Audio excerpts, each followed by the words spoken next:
Okay, so my title today is Might Artificial Intelligence Enhance Natural Stupidity? And in the morning I realized that the outline basically writes itself. So we will talk briefly about artificial intelligence, then about artificial stupidity, then natural intelligence, natural stupidity, and then see how they are related. And I assume that all of you use some AI tools, hence I will not do a very generic introduction into everything, but I want to mention some key facts that over my talks I have seen that even some smart people don't know and that are useful to know when you're dealing with these things. So the first key fact is about how these systems are trained.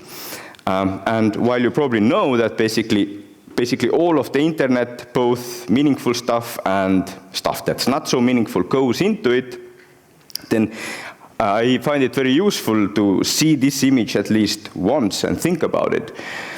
And to realize that when you are training these systems like ChatGPT, then what you're doing is that essentially, when we talk about words and text, you're putting all the text in the internet to a very, very long array, and then you are pushing this array through this system.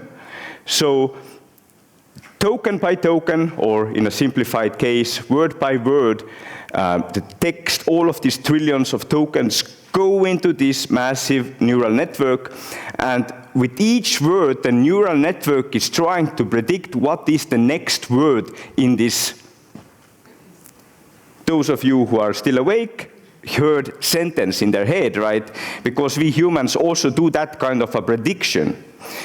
So, but in the beginning, when the model is trained, instead of sentence, it could have suggested love or freedom or whatever, a piano, for example, right? And then the whole training process of these systems is about now taking the output that the model suggested, and taking the output that should have been there, in this case sentence, comparing them, and then changing the parameters in this neural network. Again, many of you know that on the high level, but I put it here to show that once you kind of go through it, then although it's artificial intelligence, it looks like a really stupid way to train an intelligent system, right? In other words, I don't know about how things are at your home, but I assume that nobody of you trains your children like that, that you tie them into a chair and for weeks in a row you just read them text, right? But this is the way these systems are trained, and it's kind of a silly way to do it. It's silly, but then it is scientifically very interesting that although it looks stupid, you actually get this sometimes relatively intelligent output from it. So that was relatively unexpected, that if you make these systems big enough, you train them with enough tokens, you will get something that on many occasions looks like intelligence. Now, the other aspect that I want all of you to know about these systems is that this is one step, and the second training step is that now you have this model, basically that's this one, you have it, and then there's a process added on top where the system generates many responses, response A, response B, and then there's actually, at the first case, there is a human who annotates, oh, this is a better response, this is a worse response, and then they have another model on top that basically trains this model to respond the way it would be nice. That's how you get ChatGPT. And the key point I want to make to all of you with these slides is that these models, like ChatGPT, are not trained to be intelligent or to be truthful. They are just trained to predict the next token and to give you answers that users like. So often I talk to intelligent people like you, and they ask, why don't these systems give you accurate information? But the reason is they are not trained for that. Because ChatGPT has hundreds of millions of users, and only a very tiny percentage of them wants truthful, correct answers. Most of them, of these hundreds of millions, they just want to have a nice chat. And to have a nice chat, as you know, can be orthogonal to being truthful and accurate. So this is a very basic thing that some of you knew, but I think it's very important to understand. The other aspect I want to emphasize, and again, some of you know it, is that these systems, when they get bigger, they get, in general, better. So perhaps you have a student or yourself who used these systems half a year ago, and you said, well, they're not that good. Then it is useful to try them again, because they constantly make tweaks, sometimes for the worse, but in general, over time, they do get better. And to emphasize this in numbers, then here we can compare two systems, GPT-3 and GPT-4. GPT-3 was trained on 500 billion tokens, GPT-4 on 13 trillion tokens. GPT-3 had 175 billion parameters, and GPT-4 1.8 trillion parameters. I will tell you in a couple of slides what these parameters are. Now, one important thing also is that these things are here estimates, because although the company is called OpenAI, and in the beginning it shared everything, we knew everything about GPT-3, how it's trained, what are the data, what are the parameters, what's the architecture. Then about GPT-4 we don't know that anymore, so these are estimates. And to give you a visual illustration of what changes when you add parameters, then we can do this exercise where you can all close your eyes if you want, and imagine the following image.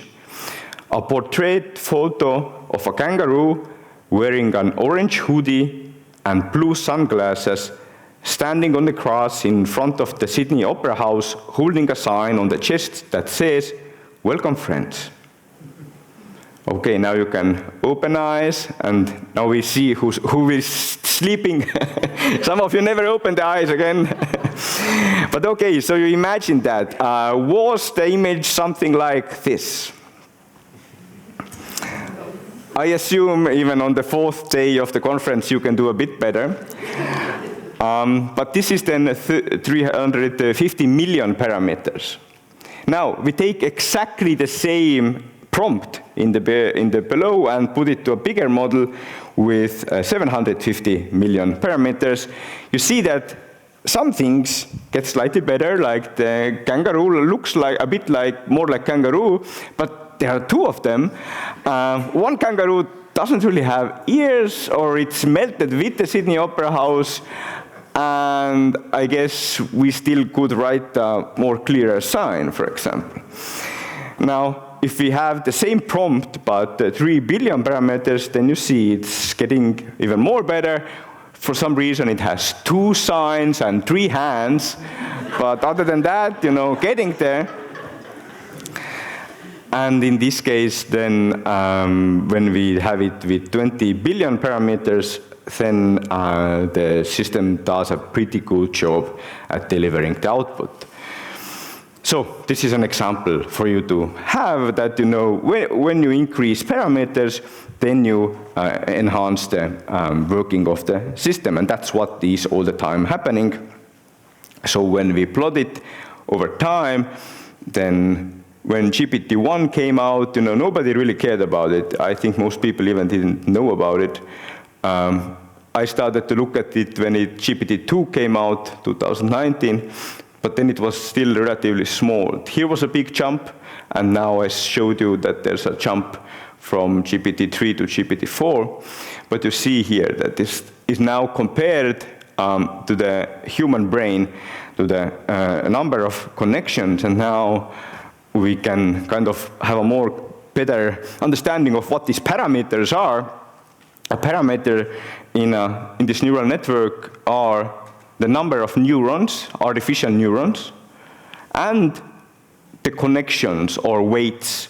So each weight between these artificial neurons is a parameter because it might have a different weight. And when you train the system, then you change these weights. So when we say now here that we are increasing the number of parameters, then you see that it is getting close to the number of neurons and synapses in the human brain. And thus, here's another visualization of that. And it's a famous medical scientist in the US who says that, look, that's a lot of parameters in GPT-4, and that the human brain has only 60 times more parameters. And this is a visualization, again, GPT-1 versus GPT-2 versus 3 versus 4.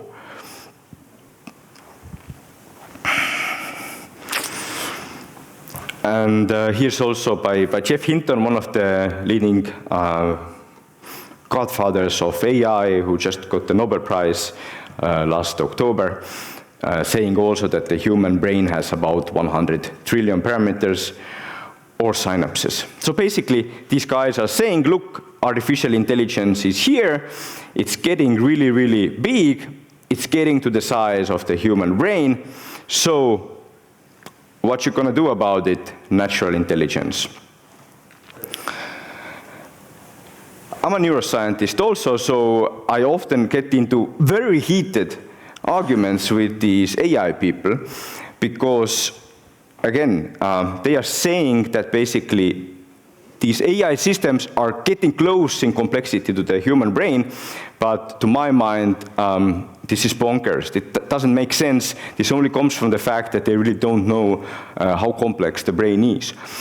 And fortunately or unfortunately, I don't have the time to explain you all of these arguments today, but I will show you a couple of things. So when you are discussing these issues with your colleagues, you know what to say. The first thing we have worked on is that the architecture of the brain is way more complex than that of AI systems. I showed you this AI system, information goes in, it makes this pass through it. The brain is way more complex. Now I realize that this image is not a particularly complex one because we tried to simplify it. But even here, what you see and what you should see is that instead of a feed-forward process running from one end to the other in the brain, we have all of these loops between central structure called the thalamus and the cortical structures. Actually, we have loops within the cortex also, within one area, between two areas, between three areas, and we have more of these loops. So that's a very different way, that's why the human brain is very different. Not only the human brain, the mammalian brain, is because it's a very loopy system where you have millions of, I'm thinking it's, let's say tens or hundreds of millions of such loops, and somehow yet we manage to behave more or less coherently. What I'm telling you is that this kind of a loopy system is usually not the basis for AI systems because it's very hard to get it to work properly. It runs into all kinds of problems. It's way simpler to have this engineered structure which, it just passes through. So that's one aspect, that the architecture is still very different. But the other point that goes even deeper than that is that, well, I showed you this image. And here, if you look at this, the important things are the parameters between the neurons and the artificial neurons, right? But in the biological brain, in our brains, it's not that only the number of neurons and the number of synapses matter, because each And every neuron is a very complex entity. And we discussed it briefly, but we decided not to do any operations here on your brains because you had already some operations yesterday, as I realized. But if I would do it, I would cut out some of the brains of you and take out the neurons.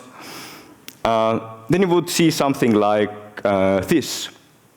Now, the key point is that the neurons in your brain are not just a simple piece of code, but rather they are entities that can form new connections. If they are there in the Petri dish, they will be as if they are alive.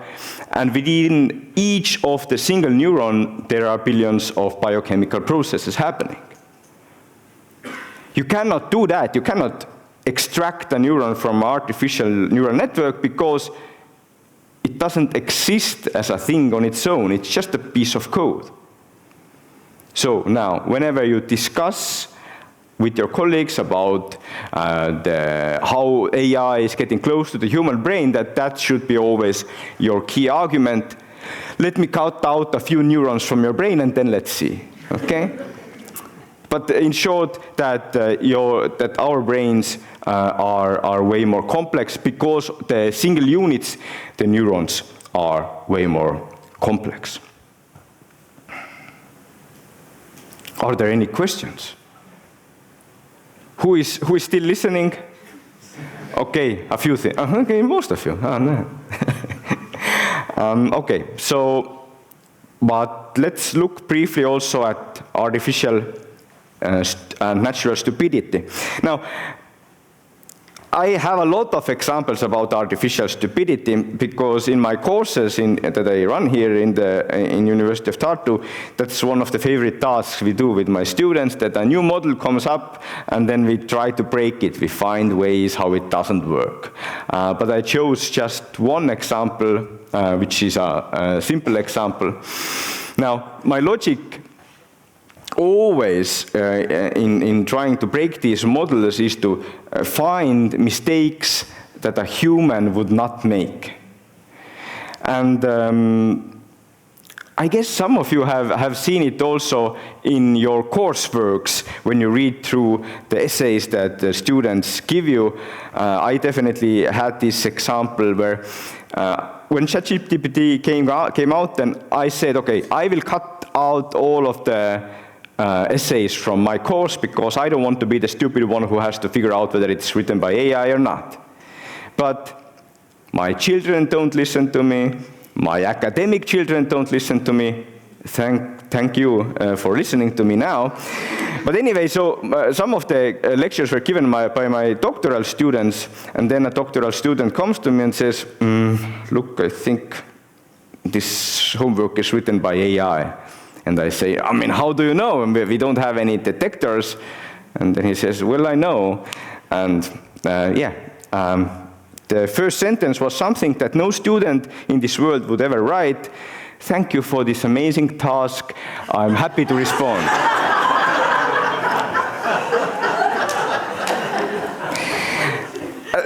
And that's a non-human mistake in the sense that no human makes this mistake. And I'm in a search for these kinds of mistakes in these models. And I bring you one thing that we have studied systematically. And it's a very simple thing in some sense that I could give to the first graders. Draw numbers 0 to 9 in the correct sequence. And then you go to these most powerful AI models with 2 trillion parameters, and they do something like this, which is aesthetic, beautiful, but not correct. And now then I stubbornly try to get it to work, for example, saying, please make sure that these numbers are in the right order. This is really important for me. And it says, here is a new illustration designed to accurately display the numbers from 0 to 9 in sequence. Ta-da! And, you know, I mean, I played around with it quite a lot. We didn't get the right answers when I was doing this half a year ago, but now I tried, I think yesterday or some days ago.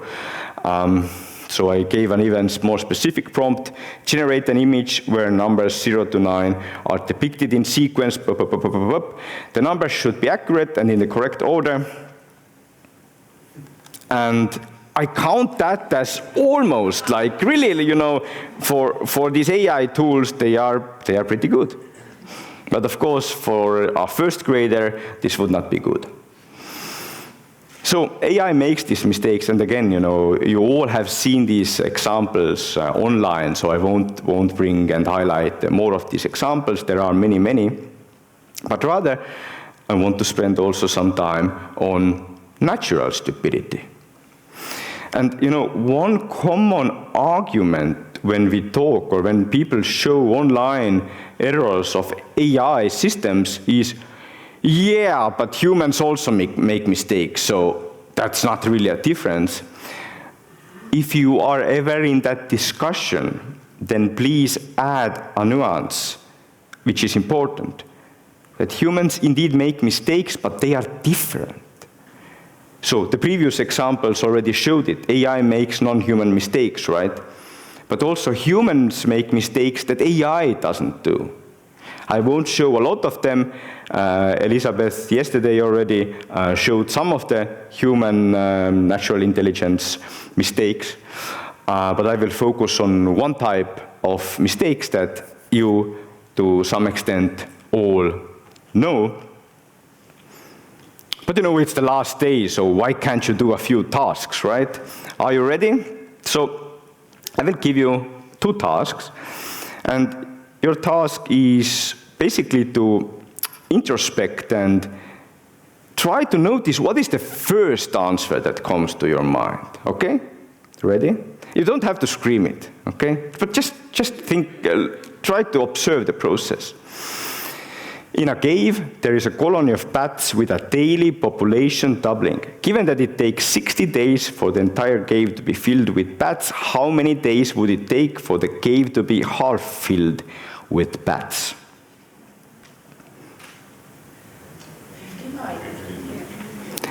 Yeah, I mean, I know you are smart people. I mean, I'm not trying to make a case that you all are stupid. What I'm saying is that if some of you, or many of you, first thought 30, then that's very human. That's very normal, but it's incorrect.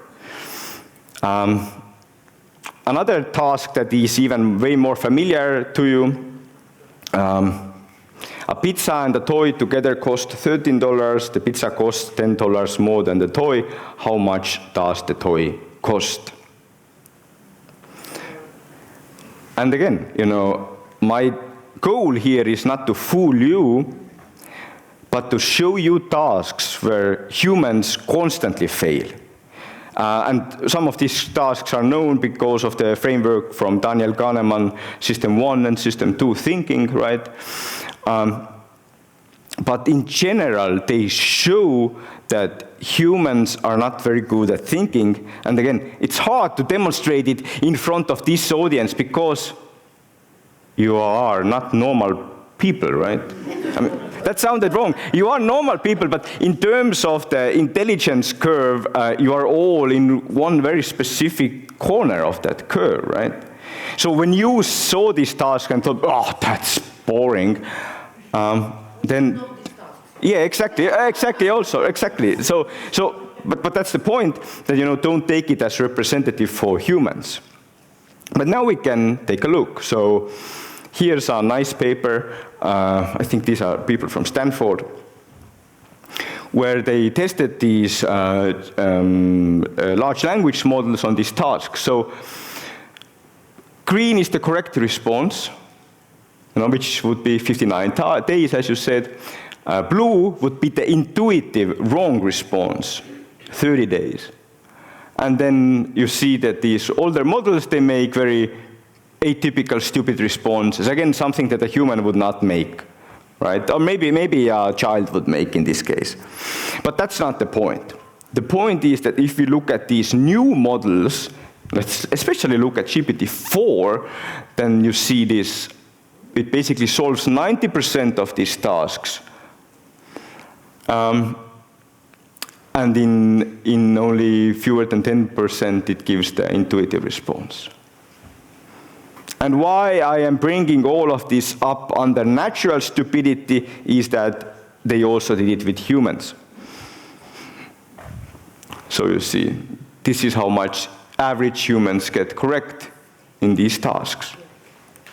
And this is not an outlier. I mean, this has been done in hundreds, if not more, studies, and we always see this pattern, that yes, there are, of course, very smart people like here who get these things correctly, but on average, over humanity, it's 40–50%, which is crazy, shows that we are not that smart as we want, and in this case shows that ChatGPT-like systems can solve these tasks better than we humans can actually. And just to show, go further and show how bad we are, here is a nice study from a few years back, where these authors, they did really a lot of different studies on these simple problems, and then they had this experiment where they used different warnings. So before you get this task of, let's say, the pizza and the toy, or the classic bat and ball, you get this kind of a thing, for example, be careful, many people miss the following problem because they do not take the time to check their answer. Or be careful, many people miss the following problem because they read it too quickly and actually answer a different question than the one that was asked. And here's the result. Okay, so this is a bit complicated, but let's look like, for example, at MTurk. On average, the control group where there's no warning is 34% correct, which is not much. Then the comprehension warning makes it to 44%, but not 60 or not 80, 44. And actually the computation warning makes it worse in this case. The big point is that, you can even warn humans about it, but it's not that they will say then, okay, now I can do this task. Now I can solve it. They won't. Only here at Yale you get these higher percentages. So basically there are two places in the world where you get higher percentages, Yale and here. And this is completely crazy. Like, this is the amount of correct responses is 13 in some Google sample they had. I mean, so you see that the point is that humans are really bad at this type of task.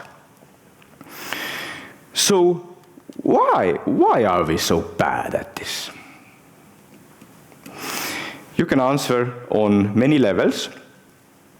The way I like to think about it is from the viewpoint of evolution and also neuroscience. So when we try to look at what the brain does, and then we understand that the brain consumes a lot of energy, but of course, because of our evolutionary constraints, the body and the brain try to minimize that energy. And that's why we are super efficient when it comes to energy. So this is a 30-year-old, I don't know how many 30-year-olds here are. Your brain has consumed on average 130 kilowatt hours of energy. But for GPT-4, we don't have these numbers again, but GPT-4, we know the number. For GPT-4, it's probably more, way more, orders of magnitude more. So you see that these AI systems, you give them a lot of energy and they do their computations, but our brains don't work like that. They constantly are trying to save energy. And because we try to save energy, then already in 1932, it was postulated that we have this law of minimum effort. If you have many alternatives, then, within the limits of your discriminative ability, you tend to finally select the one which involves the least expenditure of energy.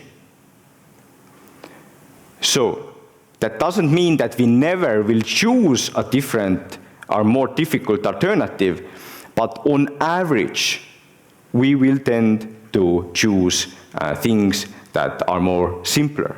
And you are all amazing academics, you do amazing thinking work, but I assume, now maybe I'm assuming wrong, I assume that you also sometimes have this moment where you have, all right, I should do this tomorrow. And then when tomorrow comes, you say, yeah, but today is not a good day, I will do it tomorrow. And these kinds of moments where you basically, you know you have to work, but then you find yourself scrolling around online or doing something else. Basically, that's your brain telling you that don't do that mental effort stuff, but rather do this. And not many people are nodding, so maybe it really in your circles it doesn't happen, but I thought it's a normal human thing. Actually, it's not that I think this is a normal human thing, but data very clearly shows that it's a normal human thing. So here you have a meta-analysis that was published last year. So they had a bunch of tasks, different tasks in this meta-analysis. They look at tasks where they could quantify the effort, the mental effort that the person had to do for this task. And then where in this task it was also the emotions were measured, so you could measure how negative or positive the emotion was on this task. And you know, I assume that in your field also you do not get these kinds of correlations usually. In psychology, you definitely don't. So this is a very high, very strong correlation between the mental effort and the negative effect. The more you have to do, the harder the task is, the more negative the effect is. And again, it doesn't apply to everything and everyone all the time. It is context dependent, but overall, in these studies, you will find it. And I won't go in length into it, but basically the hypothesis we are studying is that mental work or active thinking, for example, is hard because what you have to do when you think, for example, when you write your papers or think about your next study, then you have to push your neural trajectories into a kind of a different path. So your brain tries to do whatever it has done before, because that's the simpler thing, you have already learned these patterns, but to do something innovative, something creative, you have to push them in a different direction. And that is hard, that takes effort, that's why it is also associated with a negative effect. So when we come back to these classical tasks, then what we claim happens in the normal human brain is the following, that you get this task, and basically the quick answer comes into consciousness. And in the cases of many people, there is never a reconsideration. The person never even notices that there might be something wrong. Because partly when you start then thinking, does it really add up? If it's 3 plus 10, then the pizza doesn't cost more, $10 more. That already takes this active process. And what I'm telling you is that the brain actively tries to suppress this process. And that's why thinking is hard, and that's why we are not as smart as we wish, and that's why we can talk about natural stupidity. It would also be stupid to simply talk for 1.5 hours, so are there any questions by now?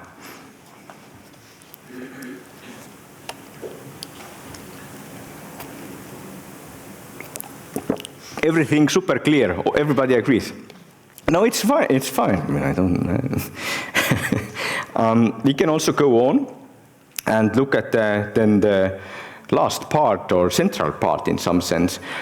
Now we have talked about artificial intelligence, we have talked about natural stupidity. Oh, you have a question, sorry. You also have to scream because, you know, I'm not that good with seeing people and seeing hands. Actually, my problem is often that I see too many hands, because when I give talks, then I see hallucinatory hands, basically. So my students in my classes, they are basically like that I would never think of them asking a question, but thanks for you. Yeah, go ahead.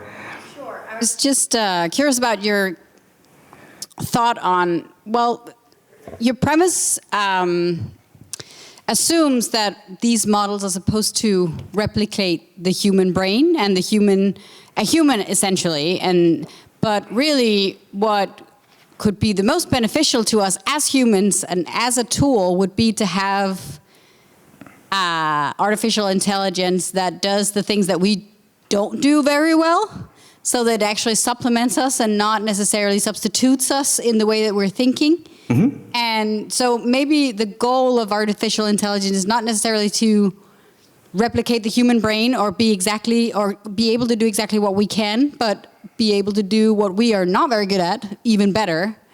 I don't know. It was just a consideration. Yeah. I mean, first of all, it's not my assumption, or it's not something that I say that I would wish for.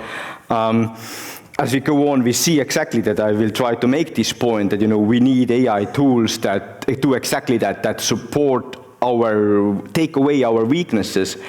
But often, and I will also show it, it's not what we get.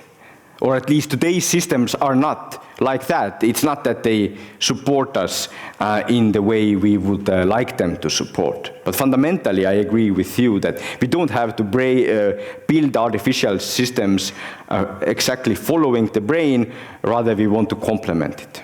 So we can come back to that, because I do think that this is a central issue. All right, so when you add these two things, what do you get? And there are some very, very, very optimistic views here by the world's most famous venture capitalist, Mark Andreessen. Every child will have an AI tutor that is infinitely patient, infinitely compassionate, infinitely knowledgeable, infinitely helpful. The AI tutor will be by each child's side every step of their development, helping them maximize their potential with the machine version of infinite love. Whatever that is. But here you see, like, if you ask these people, there is a very clear answer to this question, right? Of course, we will get exactly that, you know, AI will support us, and we will be all very happy. It's a bit more complicated. And to tell you more about it, I will also briefly mention something you might have heard over these 4 days, is that here in Estonia, what we are doing is that we are now trying to give the AI tools, generative AI tools, to all the 10th and 11th graders. And while initially the plan was, oh, let's just give, or not my plan, was to give just very powerful and best models to students, then now what we are trying to do is to give like good models that would actually help them to achieve some of these things. But then working on these topics has brought about many questions where we see that it's not so straightforward, and I will try to show it to you. But then when our president was announcing this program, then he said the following words: "A wise nation does not delegate thinking to machines, but uses them to amplify its strengths and eliminate its weaknesses." So exactly like that. And I agree with that, that makes sense. The problem is, of course, how will you do it? Because it's easy to say for a president, but it's actually hard to achieve. And the central point I will try to make is that the standard models like ChatGPT won't do that. And the other central point that I will try to make is that it also depends on how you measure the strengths, or what are the strengths and weaknesses you actually consider. And I will show you two examples. One thing is about productivity. And if you say that, humans, the key weakness is that we're not efficient enough, we don't write enough papers, then you could say AI will increase productivity, we will write more papers, we will amplify our strengths. But that I will try to explain to you in the next slides is also that, if you think that the key strength is innovation and the ability to think independently, then actually we might not get there. We might not be amplifying the strengths and eliminating the weaknesses.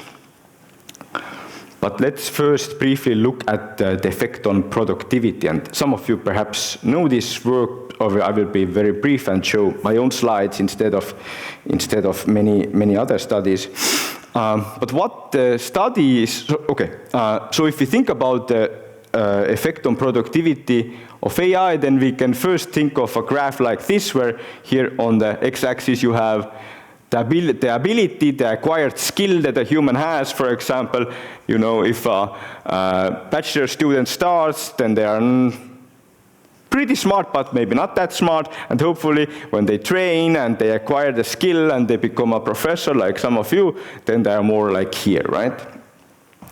And then on the y-axis, we have the output quality. So if you would, for example, write a research paper, then you would expect this to happen, that, when a starting bachelor student writes it, or in some cases a starting PhD student, then it's more here, and then after some process, the output quality is better. And now the question is, what is the effect of generative AI on this curve? And I think in the beginning, when these tools were just coming, then many people assumed that it will be like that. But so far, at least, this has not happened. And let me just highlight one study. Some of you might even know this study, where they had a bunch of people recruited online, 3 conditions. In one condition, human rights. Here they have 1 idea from generative AI, here 5 ideas, that all of these stories are mixed together. Evaluators evaluate them without knowing which is which, and then in the end you can see which story came out the best. So what they had here also is that they could measure the skill. Here in this case, they measured creativity of these writers before they or after they wrote their stories. So you have something like this acquired skill, and here the output quality, the quality of the essay in this case. And what this study showed, and there are other studies going in the very similar direction, is that the change by generative AI is not like this, but rather like this. It doesn't mean that it will stay like this. It doesn't mean that you cannot probably do studies that have a different curve. But there are, what I'm saying is that there are now a bunch of interesting studies that show that the pattern is roughly this way, that the most benefit is gained by these people with a lower amount of skill. And I'm not saying that this is bad. It's good, right? But the top people are not actually gaining that much, and I'm not making this up, but rather this came from that very study, right? That the very top people, it's not statistically significant, but numerical, the top people actually lost some points. So what the effect on productivity so far has been is that on average, you gain in productivity, but you actually lose in collective intelligence. I don't have, well, actually, this same study, they also measured that too, so they could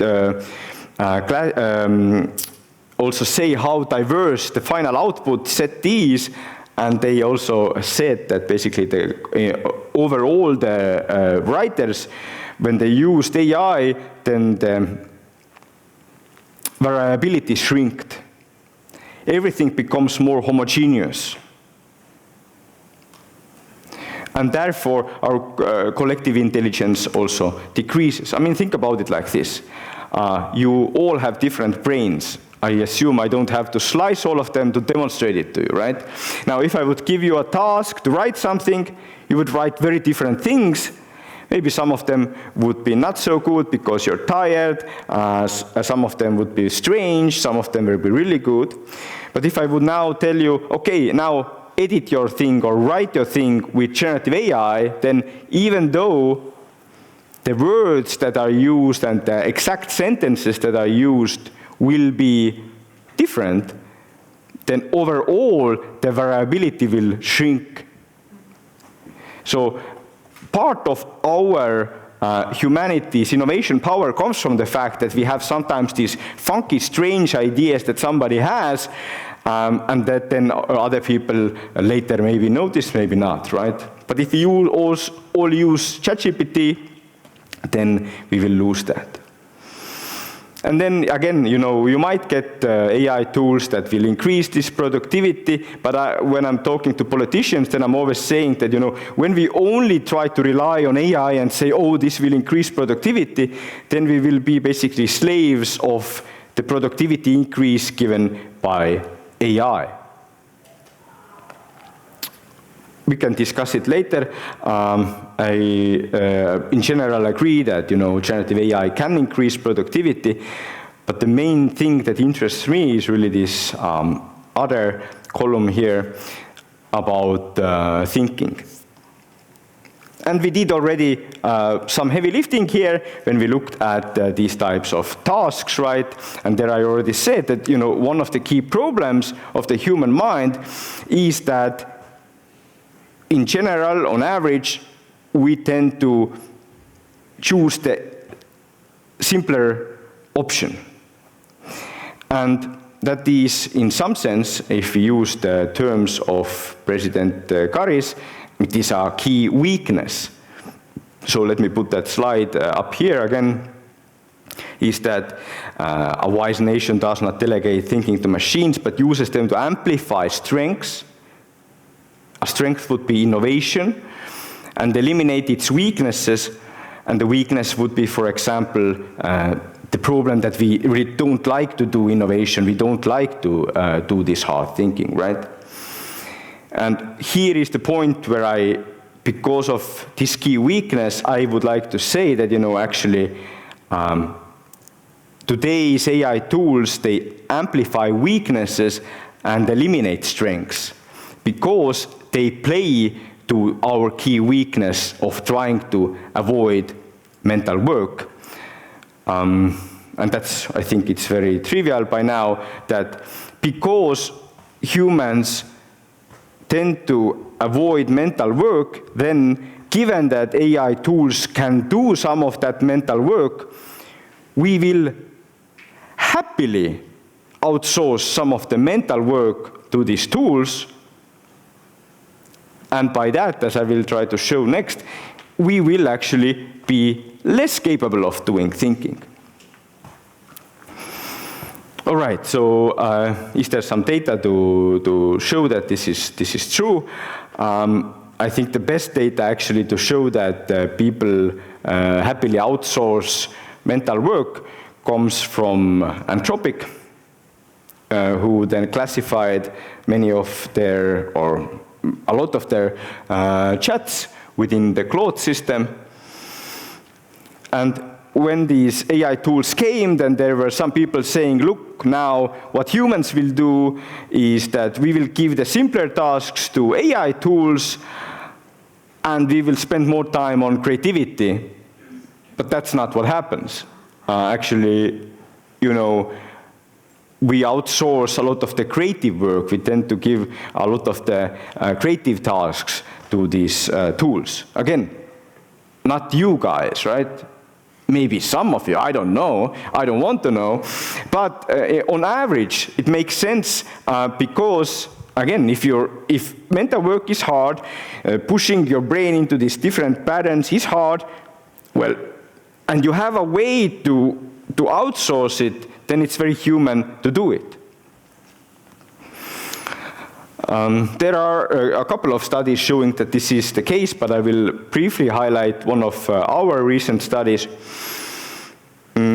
where because of the AI leap, we wanted to test the students in the 12th grade. And what we did is that we give the students a task. So your task is to solve as many of the following tasks as correctly as possible. We will give you by each task a solution by AI. You can use it, but you don't have to use it because your task is to get answer correct. Okay? And in this case, to make sure that we actually have a correct answer, then we chose kind of these puzzle tasks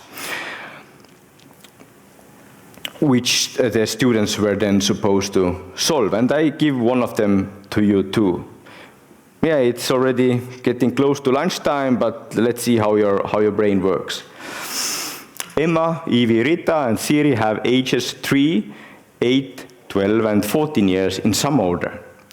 Both the sum of Siri and Emma's ages and the sum of Siri and Rita's ages are divisible by 5.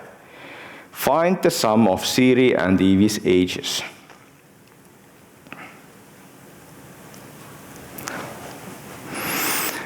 Now, I'm not saying that this is an easy task, but the point why I'm showing to you is that in principle, a 12th grader who has to do more math than you in there every week is capable of doing that because it's mathematical, it's not complex, and the task is for 7th and 8th graders. So that's why I'm also assuming every one of you can solve it easily. I will not test it. But now imagine you are solving it like some of you now are, and now I give you AI solution. This is ChatGPT.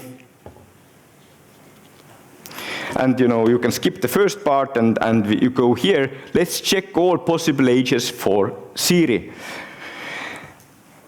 And then the AI system starts doing these steps.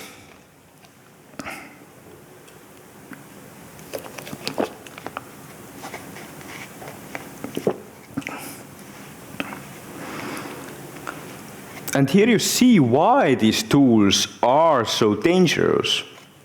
Because it looks like it's reasoning. It gives you these steps. The text is coherent. It looks nice. And it's actually very hard to spot the mistake. Again, some of you spotted it. But if you are just, your brain is again telling you, oh, try to avoid mental work, then you are basically assuming, oh, this looks really nice and it's doing these steps. And you might not notice that actually the step 3 is stupid. It doesn't make sense because, yes, if you have 3 and 8, so 3 as x and 8 as y, you get the results divisible by 5. And I'm sure some of you noticed it, but some of you didn't. And if we studied it with students, also 60% of them here chose the AI solution, although it is doable for them, it is something they are capable of, but because it looks nice, it's designed to look like a good response.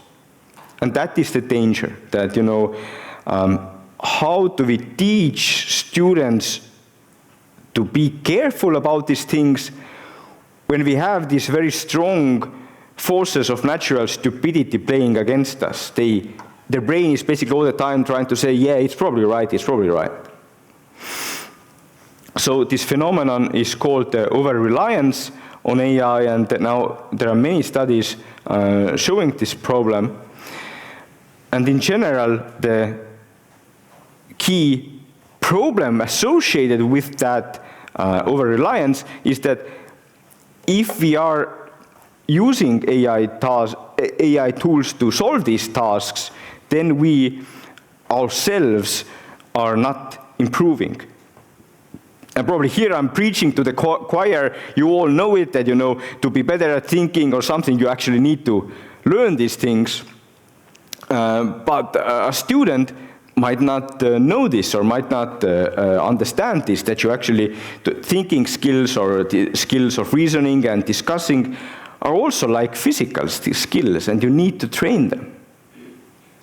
So that's why it's, for me, like a difficult problem on the societal level also, that we haven't given students the knowledge about, for example, even basic stuff of what is learning, that you need to do things yourself.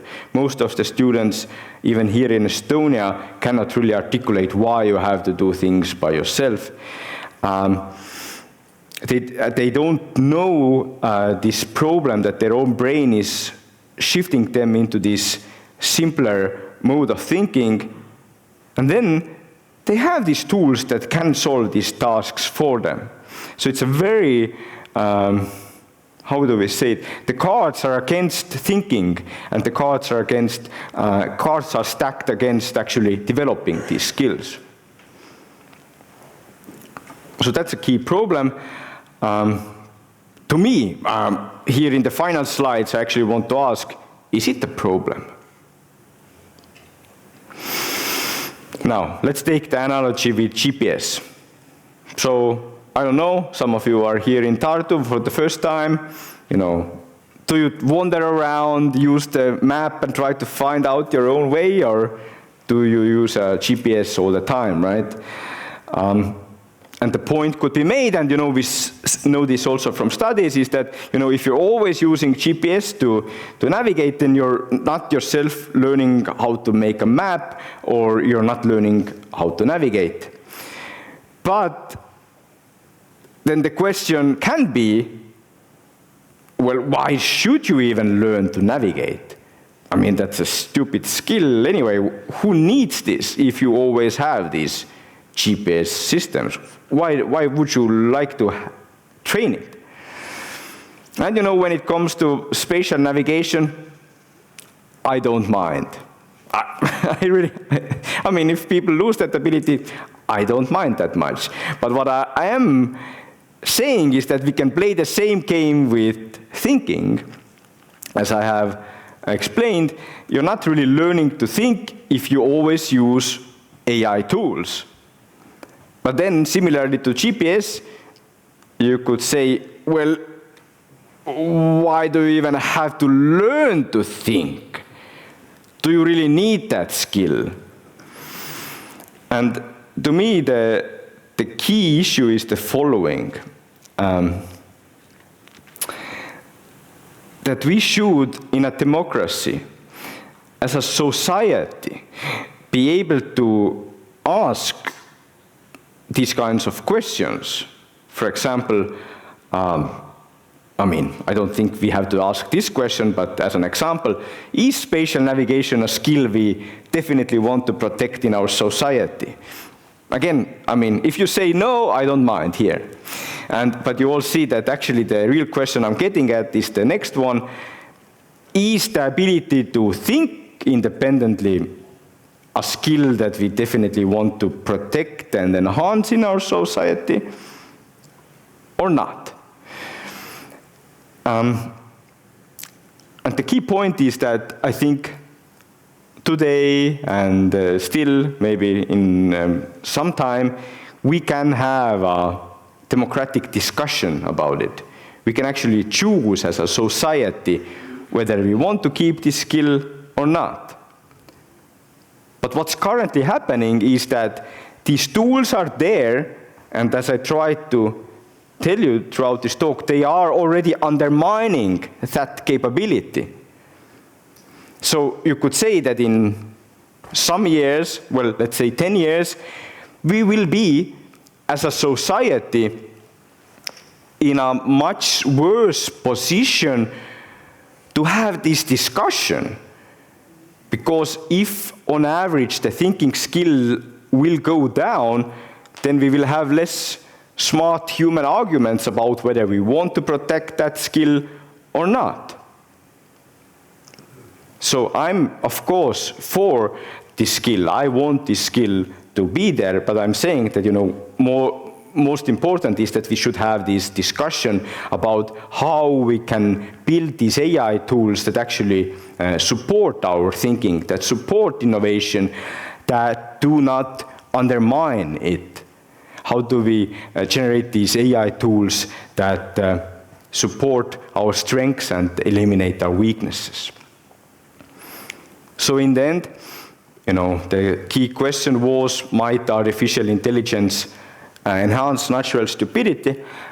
And I'm not giving a definite answer. I hope I showed to you that AI sometimes is not that intelligent, but we humans also, we're not that intelligent, and often we're not in a position to make good decisions. So if you combine these two, you will get different types of output. On the one hand, I'm sure you will get more productive output. I mean, we all see it as scientists, you do have more papers out there. But is that what we want? Is productivity all we want? I mean, I'm not saying that it's not. I mean, some people might say yes.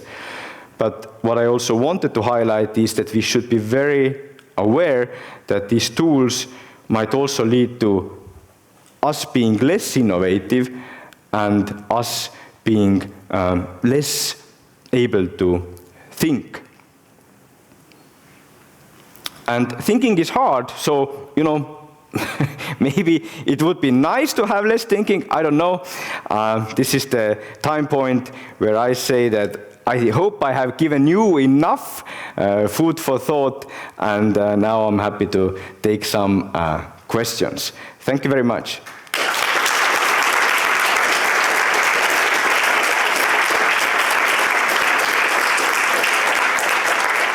Thank you for a really inspiring talk. So questions, comments, please. I remember. Can you hear me now? Yeah, I can hear you anyway, so. Yeah, fine. I remember a lot of people were presenting ideas or perhaps even evidence that the usage of AI will actually redistribute from less skilled to higher skilled, because less skilled people will be replaced, and actually the demand and the reward for creativity and critical thinking will increase. So is it then that these people who kind of broadcast this news take a different perspective, or are they simply wrong? Well, in principle, if you look at this graph, in principle, we can conclude that yes, we need more innovation, we need more critical thinking, but what I was saying is that it's not trivial that the same tools will lead to that, but rather, on average, over time, they might lead to a less critical thinking and less creativity. So that's the key thing here, that in principle, we could have tools that indeed increase productivity and also make these very creative people even more creative and enhance that. But as I was replying to your colleague there, it's not a given. It's not default. The default ChatGPT does not do it, but over time, on average, it undermines this type of creativity. Thanks for clarifying. Thank you. Thank you very much for this really interesting talk. I have a question, because you raised an ethical question, but starting off what you said rather in the beginning, like there's more energy used when you use ChatGPT than your brain. So coming from that, why don't I use my brain just a bit more and rather not receive an answer to my question that quickly, using far less energy, specifically when we're trying to use less energy from an ecological point of view. So if there's no energy around, wouldn't it be better to use our brains, especially if there might not be enough energy like we had just recently in Spain? I mean, I fully agree. that would be great. And now when you were asking, I realized that this is an argument I will make now in the coming semester to my students, because they care about the environment, and then I can say, look, I mean, you can save part of the environment when you use your own brain. However, the rest of my talk was to show that also that, there's this problem, there's this tension in our brain, because it tries to actively minimize this energy consumption. And you cannot simply say, I mean, you know it yourself, you need to write that damn paper, and you say, okay, let me work now, let me do this, but it's just, at some time point, you just cannot do it. It's just, your brain basically signals you very strongly that you cannot think harder than that. So we have this limitation that we could call cognitive laziness also, and these tools, they amplify that weakness, that laziness, and hence, while I do agree with you, what we see currently is not that way, but actually the other way around, that people are using more AI and doing less of their active thinking themselves. But in general, that's a great slogan. Yeah, I would use it. Maybe you can use it in Spain. In the beginning of your talk, you said we should be critical towards AI output, and you can be critical by asking follow-up questions if you are not satisfied with the first answer. Yes. And then you may create better answers by critical questions. That means that we should train students not to be satisfied with the first answer, but the first idea, but to be critical, or the teacher should be critical towards their output. And what you already do is asking follow-up questions and make AI and force AI, so to say, to be more creative and to be more correct.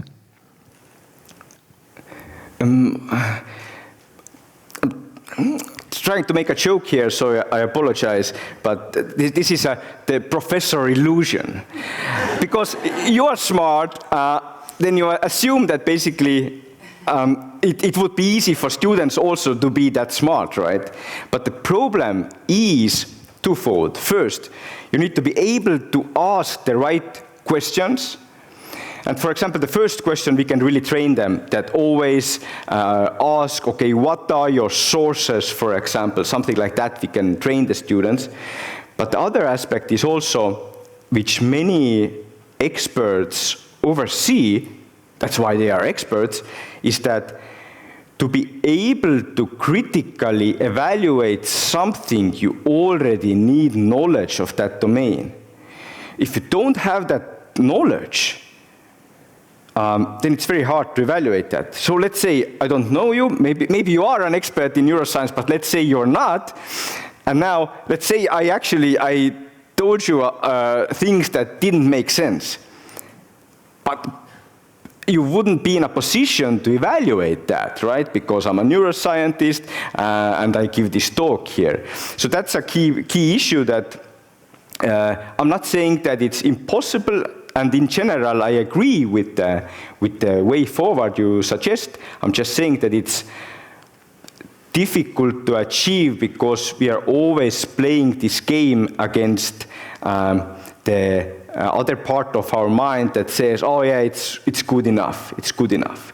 But fundamentally, we should strive towards that we teach the children already in school, definitely in the university, to be more critical, to ask questions, but we should also keep on giving them knowledge so they are able to actually evaluate critically whether the output now is correct, whether the output gets better or not. So in short, it's not that trivial, but yeah, I agree otherwise. Yeah, thanks for the amazing talk. I was thinking there seems to be an ever-increasing pressure to increase productivity also in the education systems. Yeah. And so already in sort of primary, middle and high school, there is, I don't know if you would agree, but it seems that there's very little time and space for actually learning to learn and, learning self-regulation skills, whatever. And now, say with the AI Leap program, we hear about stuff that will be added, or like training for the teachers and stuff.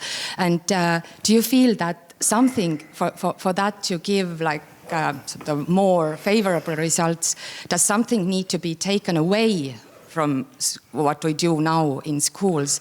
And how much and what would need to change sort of AFK away from keyboards in schools to really get like more of the benefits than the negative scenarios? Yeah, thanks. So first of all, that's the problem that many people see education also as a question of productivity. But you cannot optimize education to bring out more productivity, because learning takes time. That's a different talk. Do we have another hour?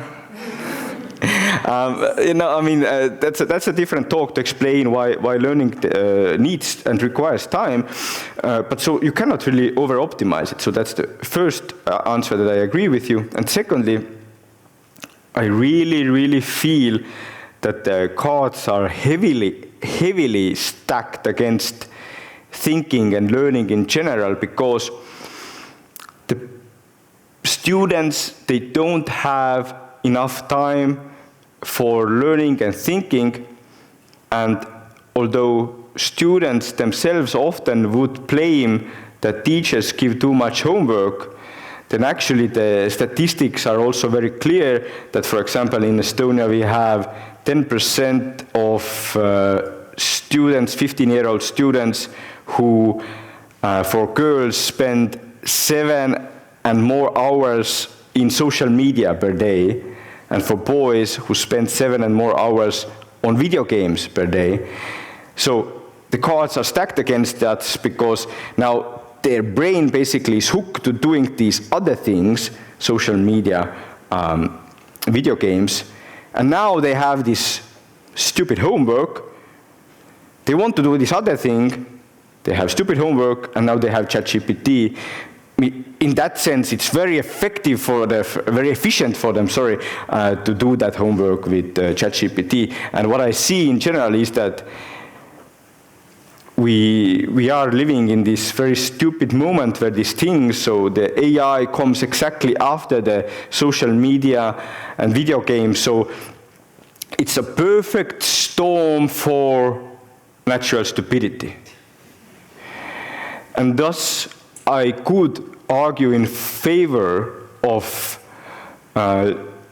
perhaps taking some things away from the school curriculum, but that's not the main problem. The main problem are these other things, and it's, yeah, that's the problem. I mean, I've fought hard against it and lost. As I say, for me, we're living in a very stupid timeline, and I don't know if it's and how it's going to get better unless, as a society, we make like some more systemic changes. It's a bit pessimistic, but that's the way I see it. Yeah. Thank you for that talk. It's a good segue, actually. I was wondering what your policy recommendations are. Like, to me, it seems like, some obvious ones might be to make available in schools only LLMs that maybe prompt for methods and questions rather than answers, sort of a Socratic dialogue or something like that. Or I come from Australia and we like to ban things, so maybe you're just not allowed to use LLMs until you're 16. I don't know if there's age effects in building the cognitive abilities and resistance in this thing, and when you're older, you just drink coffee and have meetings anyway, so maybe it doesn't matter so much. I don't know. What do you think? Yeah, so let's restrict us only to AI, not to smartphones and other things. Then a couple of things. First, it's very clear that, the later you include AI in your learning, the better, because the earliest classes are the ones where you do many of the basic skills about how to think, right? And we should front load these skills to these first classes. And the policy, the way I would recommend really is to, in the first classes, not use these AI tools. in Estonia, we have it very difficult because we are the digital nation. We want to do everything with technology. So it's very hard here to convince politicians that actually to be more innovative also in terms of new digital tools, we need to decrease the use of them in the childhood, for example. Although for a neuroscientist, it's a no-brainer. It's really straightforward. And then when it comes to the 10th, 11th grade, so the AI leap that we will have now, our goal is also, as I said, not to give these vanilla ChatGPTs, but rather indeed do exactly what you said, that if you ask the system, oh, just give me the history essay, it will say, I know that you want to get the history essay done, but let's try to do this together. So we're building these systems. Google has built some of these systems already. There is currently no perfect system for that, but that's basically what we're aiming for, that the student would use a system and actually through that Socratic dialogue, for example, actually learn some of the skills, including, for example, critical thinking. But again, the key point for everyone to know, ChatGPT by itself does not do it. It is contra-learning. It is counterproductive for learning, yeah. Thank you for interesting talk. As much as we are concerned about students, what I'm concerned about the use of artificial intelligence in warfare now. Looking also how effectively they are used in drones. So I'm just thinking, how would you elaborate what you said of artificial intelligence and its use? Thinking of Dr. Strangelove, if he would have access to artificial intelligence. Yeah, I mean, the problems actually that I described today also apply that first, it's a business, it's a huge business.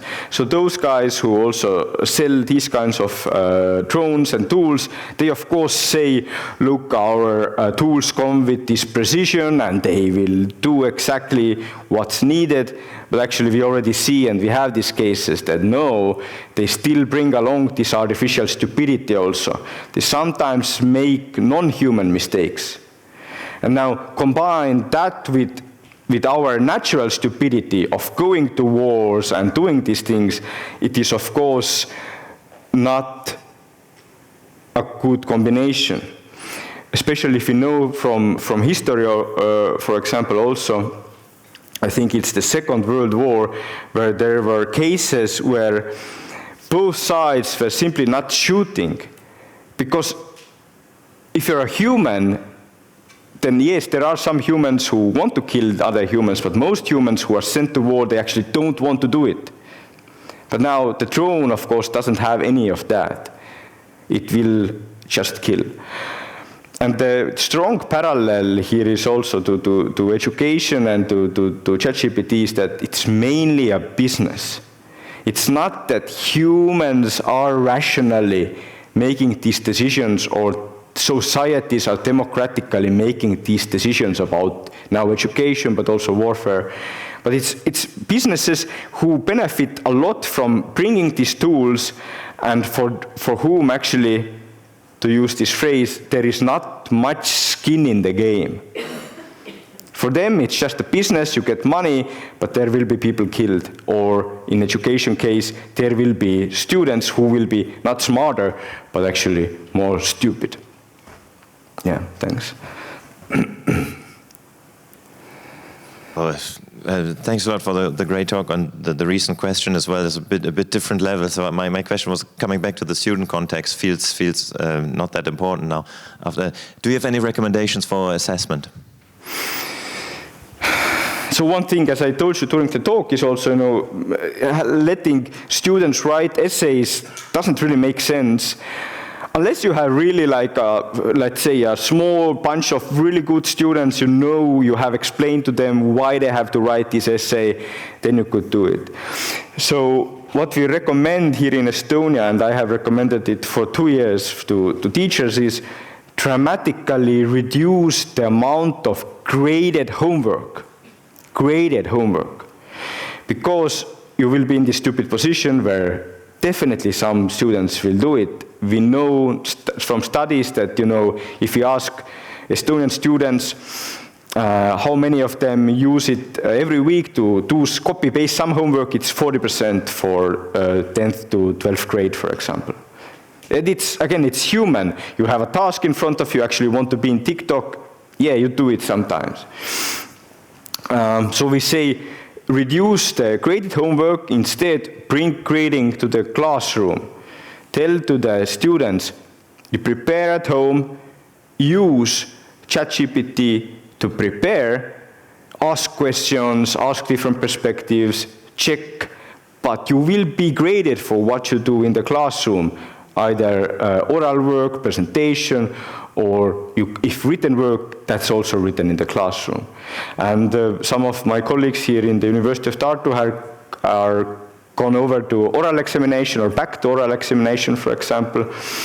I myself, now last year, I actually removed the grades from my course, where we do now more like projects that you can write the introduction partly with ChatGPT, but in the end you have to do something practical where you have to show data and you have to do something.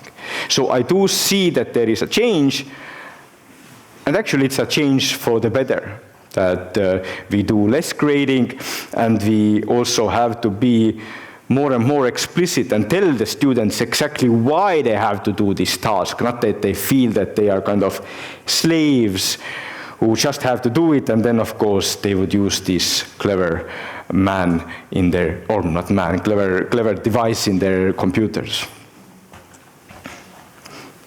Yeah, thanks for the talk. I have a question about the innovation of AI, because sometimes we use AI, it feels so innovative, it's just because you don't know that thing. It's the thing that already in the training data, already in the literature, and it's actually doing is not like innovation, inventing new things, but removing the asymmetric information, right? So by design for this large language model, are they able to come up with some idea that is never existed in the literature? No human ever thought about this thing. Then it can add something to the human knowledge set. But if it's just providing information and looks innovative, but actually if you ask some expert in this field, they actually already know it, then it's actually not that innovative. So my question is like... Yeah, that's a great question. So in general, can AI systems sometimes be innovative? I think the short answer is yes. I won't have the time to bring many examples here. But actually the general point is also true that ChatGPT-like systems by themselves, they how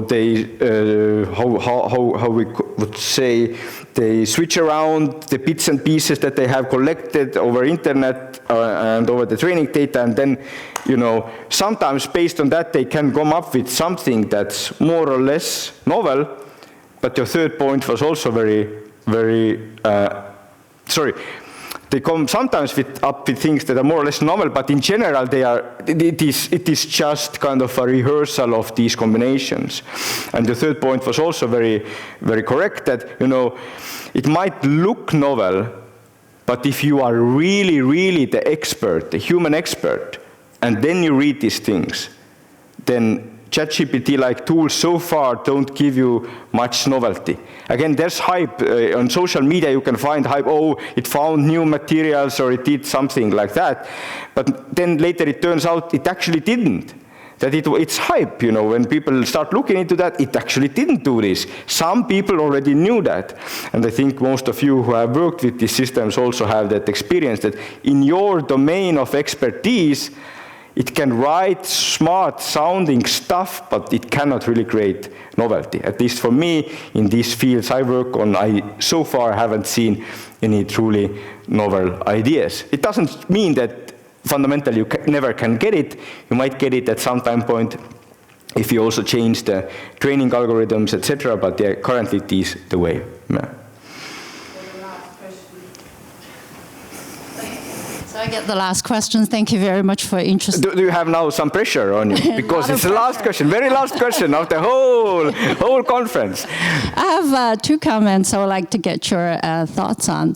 The first is, there's human curiosity in this. So just because we're getting all this information doesn't mean we don't want to learn new things.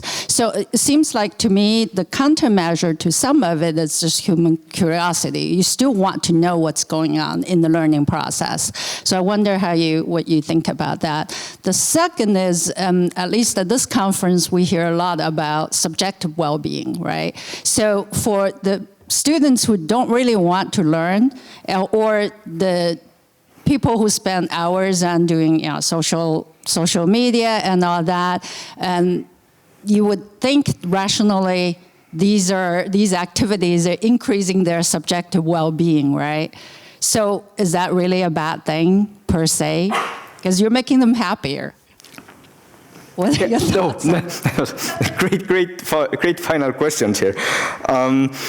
The first thing is, yes, we humans in principle have curiosity. All of you have it, because scientists in general have a lot of curiosity. But I would, again, to paraphrase from before, it's we have this, let's say, curiosity bias or scientific bias that we assume everybody is and can be curious. Fundamentally, they can, but now, what we see in children often is they are very curious, but for example, once they start playing a game like Minecraft for 4 hours a day, then they become very selectively curious only about that game.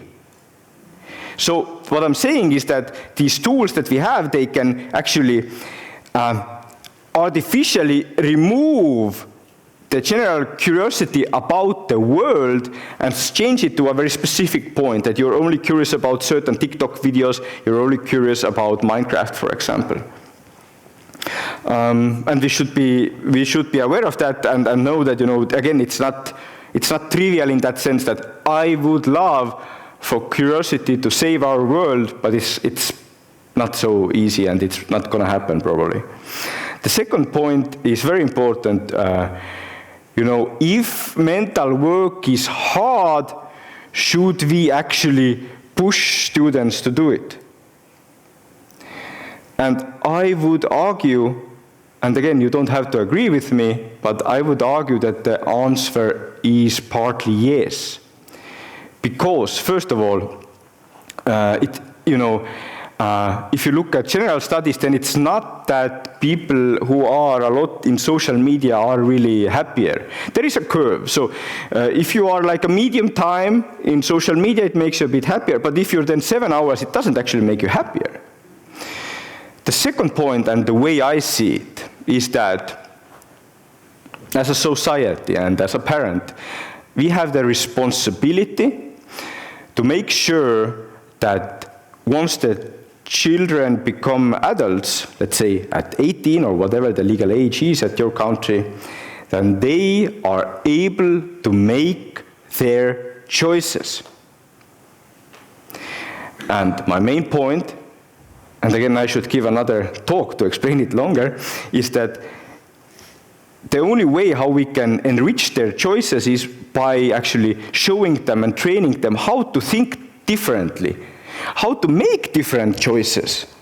But if they basically always go to generative AI to find solutions, and their time is mainly consumed, let's say, by TikTok, then they are, when they reach 18 or whatever, they are not in a position to make these choices.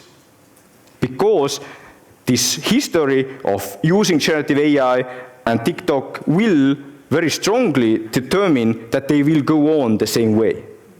So if our goal is this mental freedom, then we should push a bit, not too much, but that's what school is for. It is for training these mental skills.